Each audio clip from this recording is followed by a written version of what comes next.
Hi guys, তোমরা সবাই কেমন আছো? এবারে তোমাদের সাথে শেয়ার করব আমার কিছু আনন্দঘন মুহূর্তের স্মৃতি। দেখো, ঈদ উপলক্ষে আমরা প্রতি বছর আনন্দ ভ্রমণে যাই। তো ট্রেনে করে আমরা 10:30টায় কক্সবাজারে পৌঁছালাম। হোটেল কল্লোলে উঠলাম। দেখো, ওখানে প্রকৃতির সৌন্দর্যটাও তোমাদের সাথে শেয়ার করছি।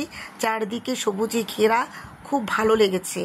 আর দেখো, সমুদ্রের ভিউটাও দেখা যায় এখান থেকে, খুব সুন্দর। কিছুক্ষণ আমরা বিশ্রাম নিলাম, তারপরে গেলাম সুইমিংয়ে থেকে গেলাম আবার সমুদ্রে একটু ঝাপাঝাপি করার জন্য। সেখানে সবাই মিলে আনন্দ করলাম, তারপর একটু খাওয়া দাওয়া করলাম। এরপরে আবার রেডি হয়ে আমরা ওখানে আড়ং শপিংয়ে গেলাম। নতুন খুলেছে ওটা শাখাটা, তো একটু ভ্রমণ করলাম, টুকটাক শপিং করলাম, বার্মিজ মার্কেটও গেলাম। তারপরে হোটেল কলোলি ঈদ উপলক্ষে কনসার্টের আয়োজন করা হয়েছিল, কতক্ষণ শুনলাম। তারপর ওখানে টিফিন করলাম। তারপর সবচেয়ে বড় সারপ্রাইজ ছিল, ওই দিন আমার জন্মদিন ছিল। তো আমার মেয়েরা আমাকে একটা সারপ্রাইজের আয়োজন করেছে, কেক এনে আমরা সবাই মিলে কেক কাটলাম। অনেক আনন্দ লেগেছে। আমার এই দিনটা খুবই স্মরণীয় হয়ে থাকবে।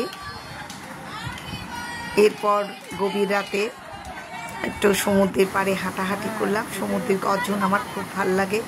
সমুদ্রের এই গর্জনটা আমি প্রতি বছর গেলেই শুনি। রাত্রিবেলা হাঁটাহাঁটি করি। এরপর সকালবেলা তাড়াতাড়ি ঘুম থেকে উঠলাম সূর্য ওঠার আগে। দেখো, সুন্দর দৃশ্য। সমুদ্রের পাড়ে একটু হাঁটাহাঁটি করলাম, মেয়ে ঘোরা চললো। তারপর আমরা রওনা দিলাম রামকুট বিহারের উদ্দেশ্যে, বৌদ্ধ মন্দিরে দেখব। তো দেখো, প্রথমে রামকুট বৌদ্ধ মন্দিরে গেলাম। ওখানে কিছু সুন্দর সুন্দর দৃশ্য আমরা ক্যামেরা বন্দি করেছি, সেটাও তোমাদের সাথে শেয়ার করছি। অনেক ভালো লেগেছে। এখানে এক অন্যরকম প্রশান্তি পাওয়া যায়, খুবই নিরিবিলি পরিবেশ, অনেক সুন্দর লেগেছে। যাওয়ার পথে একটা কালী মন্দির পড়লো, সেটাও আমরা দর্শন করলাম। এরপর গেলাম খাওয়া দাওয়া করে 100 ফিট বৌদ্ধ বিহার দেখার জন্য।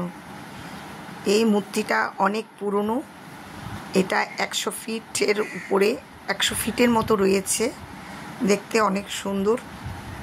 আর ওখানে পরিবেশটাও অনেক সুন্দর লেগেছে, খুব ভালো লেগেছে। দেখো, ভিউটা আমি একটু করে ভিডিও করেছি তোমাদের সাথে শেয়ার করার জন্য।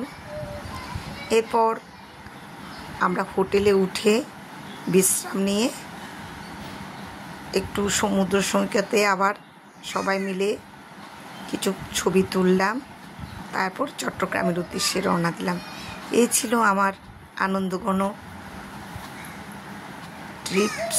তো তোমাদের সাথে শেয়ার করছি, তোমাদের কেমন লাগলো আমাকে কমেন্টে জানাবে।